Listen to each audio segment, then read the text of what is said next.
رمضان بسم الله الرحمن الرحیم. مولوي صاحب تاسو ته ټولو ګډونوالو ته سلامونه او احترامات وړاندې کوم. هیله د روغ جوړ او خوشاله وي.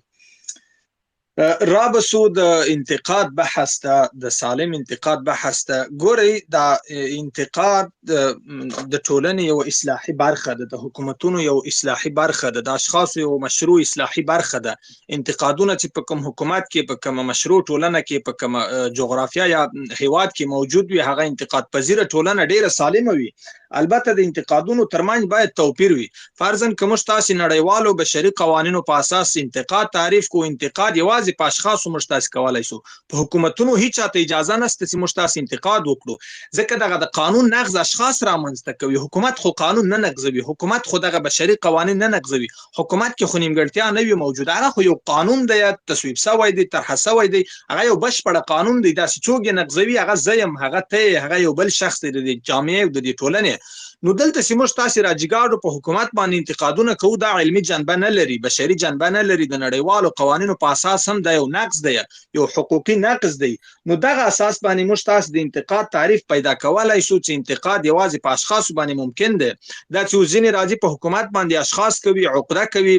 د حکومت په تیرو شپږو میاشتو کې ډیر مثبت ټکي دي، دوی هغه مثبت ټکي شاته اچولي دي، منفي ټکي یې راخي. فرضاً دغه مثالونه ورکوي، وزارتونه ولې ټول ملایانو سره دي، چوکۍ ولې له دوی سره دي. دا عقده ده. په تیرو شپږو میاشتو کې موږ تاسې ډیر مثبت ټکي هم وینو چې دوی دغه نه راغږي. دغه د انتقاد برخه نه ده، دغه د سالم انتقاد برخه نه ده. نو بیا وایم چې انتقاد په خلاص ډول، انتقاد په اشخاصو باندې ممکن دی. دغه د قوانینو یو تعریف هم دی چې حکومتونه له انتقاد څخه مبرا دي، ځکه مبرا دي چې په حکومتونو کې نیمګړتیا نه وي موجوده. دا قانون چې نقضوي، زه یې نقضوم، ته یې نقضوي، یو حکومتي عسکر یا چارواکی یې نقضوي. بناءً په حکومتونو باندې انتقاد غیر قابل د تحمل دی. راځي موږ تاسې دغه انتقاد په اشخاصو وکړو، تر څو اشخاص دې ته بیا مجبوره نشي چې قوانین نقض کړي، دې ته مجبوره نشي چې بیا یو هغه وکړي. بل خبره د عدالت راغله. کومه دی دلته عدالت؟ د عدالت تعریف په تیرو شپږو میاشتو کې ډیر واضح شوی دی. د عدالت لومړی تعریف به دا وي چې دلته فرضاً غلا نشته ده، چور نشته. دا هم د عدالت یو برخه ده، چون دا ملت آرامي غواړي. آرامي د عدالت دوهم تعریف دی. لومړنی تعریف دی چې خلک باید فکران، ذهنان شکنجه نشي، آرامي په دې ټولنه کې ژوند وکړي. دا هم د عدالت تعریف دی. د عدالت بل تعریف دا دی چې موږ تاسې د افغانستان په ټوله جغرافیه کې یو حکومت لرو. عدالت همدا هم عدالت دی چې فرضاً د کابل کې یو امر وسی، په بدخشان کې اجرات کاږي، په کابل کې یو امر وسی، په ننګرهار، په کندهار کې اجرات کاږي. د عدالت بل تعریف دا دی چې په ټولنه کې فرضاً داسې یو څوک نه لیدل کاږي چې هغه د حکومت ته دا پیسه‌دار دی، دا بای دی، دا غریب دی. حکومت دغه ټولنې ته په یوه سترګه ګوري، چې دا هم د عدالت یو بل تعریف کېدلی شي. بل به خبره به د تعلیم وکړو. اگر چې یادونه وسوله، خو موږ وخت ورکړی دی، لاړی بل چاته غوږ نه نیسي. تعلیم خبره دا د معارف دغه پریکړه، اگر چې موږ بار بار تکرار کړی دی چې دا یو موقته پریکړه ده.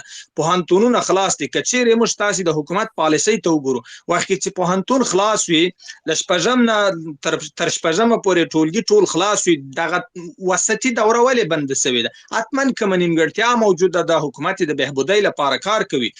دا تر امر ثاني هم هلته امر سوی دی، حکومت تعلیم ته ژمن دی. دا نسو کولی موږ تاسې داسې یو فکر وبولو چې حکومت کاملا د تعلیم مخالف دی او له تعلیم سره په ټکر کې واقع دی. حال دا چې پوهنتونونه خلاص دي، خصوصي پوهنتونونه خلاص دي، دولتي پوهنتونونه خلاص دي. عملاً موږ تاسې وینو په دولتي بنسټونو کې میرمنې کار کوي، د طب په برخه کې میرمنې کار کوي، په شفاخانو کې میرمنې عملاً کار کوي. دا چې ځینې له خارج څخه تبلیغات کوي، غواړي حکومت کمزوری کړي، غواړي نړیوالو ته د افغانستان یو بل تصویر وړاندې کړي، غواړي چې دغه برخه یو په یو شرعي دلیل سره وننګوي. دا یو علمي جنبه نه لري. بناً حکومت دغه ټولو مسایلو ته ژمن دی. بله خبره به د نیمګړتیا وکړو. صحیح ده، د حکومتونه اشخاص او جغرافیې له نیمګړتیاو څخه نه وي مبرا.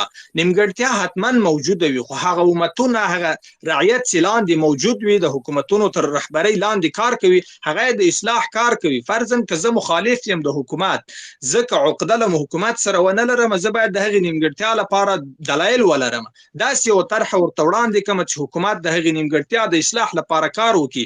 نه باید موږ تاسې عقده وکړو تر څو د حکومت لا کمزوری شي، زمینه دې ته مساعده شي چې موږ د اقتصادي مدیریت هم له لاسه ورکړو، د جغرافیې دغه حاکم مدیریت هم له لاسه ورکړو. نظام کې هم خدای مکړه داسې یو اټکل موجود شي چې په راتلونکي میاشت یا هفته یا کلونو کې به نظام وپاشل شي. بناء دغه عقده ده، دا انتقاد نه دی. د حکومتونو د اصلاح لپاره موږ تاسې د انتقاد حق لرو، د وړاندیز حق لرو، د مشورې حق لرو، تر څو وکولای شو حکومتونه سالمې لوري ته یوسو، تر څو وکولای شو حکومتونه د دغه ملت او مسؤلیت ته راجع کړو. دا زه منم چې اسلامي امارت اوس په افغانستان حاکم دی. د افغانستان د هر فرد، هر خاورې د لویشت لویشت خاورې مسؤل دی. فرضاً که په بدخشان کې یو نیمګړتیا رامنځته کړي، حکومت مسؤل دی. دا زما او ستا مسؤلیت جوړاړي چې حکومت خبر کو په دغه باندې چې دلته یو نیمګړتیا موجوده ده، د حل لپاره باید اقدام وکړي. ډیره مننه کورم ودان. مننه بریال صاحب، ډیره زیاته مننه. نوبت ورکوو عبدالصمد ورور به خبرې وکوي، مهرباني. مننه جناب معزز مولانا صاحب محترم.